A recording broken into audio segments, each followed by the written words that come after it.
नमस्कार, मैं अन्नपूर्णा सिंह परिहार लोरमी से ही हूँ और मैं पेशे से टीचर हूँ, बीएमएस डॉक्टर भी हूँ। अभी मतलब 1-1.5 साल से मुझे ब्लीडिंग की प्रॉब्लम थी, मेंसेस प्रॉब्लम थी। तो ये कहा जाता था कि एक एज होने के बाद मेनोपॉज स्टेज आ जाता है, तो मैं ध्यान नहीं दे पा रही थी। लेकिन सडनली लास्ट दिसंबर से लेकर लास्ट 20 फरवरी तक 1.5 महीने में 4 बार पीरियड्स होना और 4 बार पीरियड्स में ओवर ब्लीडिंग होना, तो ये मुझे समझ में नहीं आया। और उसी बीच में क्योंकि ठंड का मौसम था तो सर्दी बुखार का मौसम था, तो वो मुझे लगा इसके कारण हो सकता है कुछ इन्फेक्शन हो गया हो, यूरिन इन्फेक्शन के कारण भी ये सब होता है, ऐसा मेरे दिमाग में आया।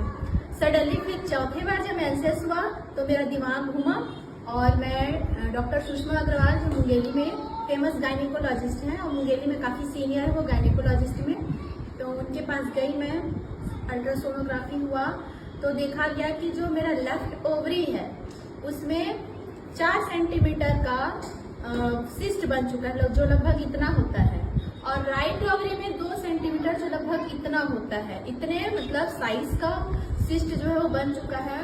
और इसके साथ गर्भाशय में भी सूजन है और गर्भाशय के मुंह में भी सूजन है।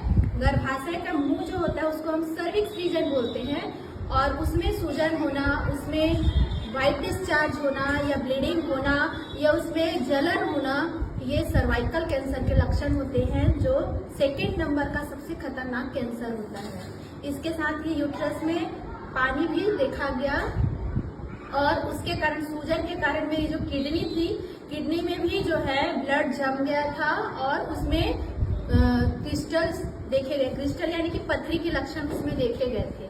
साथ ही जो गॉल ब्लेडर है वो भी सिकुड़ चुका था, जो यूरिन की जो थैली होती है वो भी सिकुड़ गई थी। इसके साथ जो पेनक्रियास होता है, पेनक्रियास जो पेनक्रियाटिक जूस निकालता है, जो भोजन को पचाता है, वो बिल्कुल भी दिखाई नहीं दे रहा था। तो इसके कारण मुझे मोशन में भी बहुत प्रॉब्लम हो रहा था। तो मोशन जो है एकदम हार्ड हो रहा था और बहुत तकलीफ होती थी मोशन में। कभी कभी मोशन करते समय उसमें से भी ब्लीडिंग हो जाती थी और काफी मात्रा में ब्लीडिंग जा रही थी, तो बहुत ज्यादा डर गई थी। तो मैडम जो अग्रवाल हैं उन्होंने कहा कि आप इमीडिएटली जो है जा करके ऑपरेशन करवाइए रायपुर में।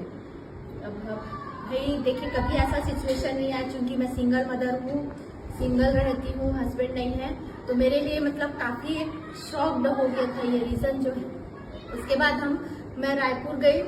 रायपुर में 3 डॉक्टर के पास मैंने दिखाया। वहाँ पर तीनों जो है फेमस गायनिकोलॉजिस्ट है वहाँ के, तीनों ने डिक्लेयर कर दिया कि आपको कैंसर के लक्षण है, आपको जो है इमीडिएटली जो है ऑपरेशन करवाना पड़ेगा। ये बात है 2 मार्च को सुषमा अग्रवाल मैडम के पास गई। 7 मार्च को मैं इसी महीने की 7 मार्च को रायपुर में 3 डॉक्टरों से दिखाई। उसके बाद 8 मार्च से मैंने गायनी लेना शुरू किया। तो प्लेन गायनी लिया 1 हफ्ते तक, और 1 हफ्ते के बाद मैंने 1 हफ्ता उसमें फिर गोल्डन रूट ड्रॉप मिला करके पीना शुरू किया। 10 दिन, आप नहीं मानो 10 से 12 दिन में सिस्ट पूरी तरीके से, फिर मैं 18 मार्च को गई, फिर से मेरा सोनोग्राफी हुआ, सिस्ट पूरी तरीके से गायब हो गया। जो सर्विक्स रीजन का जो सूजन था वो भी गायब हो गया। किडनीज एकदम नॉर्मल स्टेज में आ गई, गॉल ब्लैडर भी एकदम सामान्य हो गया, लीवर भी सामान्य हो गया, पेनक्रियास जो नहीं दिख रहा था वो पेनक्रियास भी हो गया।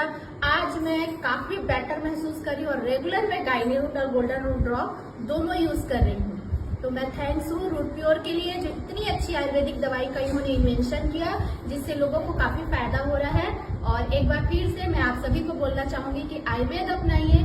रूट प्योर के जितने भी प्रोडक्ट हैं काफी इफेक्टिव है और चाहते हैं कि आप सभी इसको अपनाते हुए अपना तो जीवन स्वस्थ बनाइए ही, दूसरों को भी बता करके उनके जीवन में जो कष्ट आ रहे हैं उनको भी दूर करने में सहयोग करेंगे। Thank you root pure.